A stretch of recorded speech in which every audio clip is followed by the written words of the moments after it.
الله أكبر الله أكبر.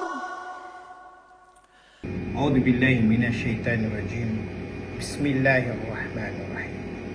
Ang lindol. Sa Islam, ang lindol ay likas na bahagi ng paglikha ng Allah.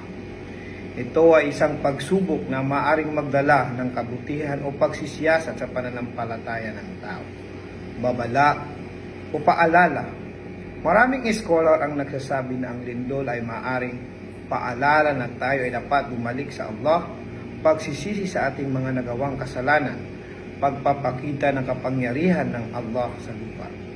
Sinabi ng Allah sa banal na Quran, "Idza zulzilatil ardu zilzalaha," kapag ang lupa ay niyanig ng pagyanig nito.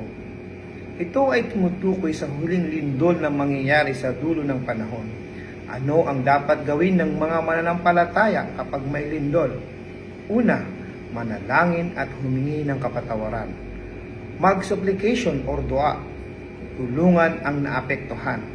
Magbigay ng sadakah or charity. Magbalik loob sa Allah.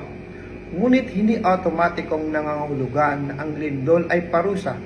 Tanging ang Allah lamang ang nakakaalam ng tunay na dahilan.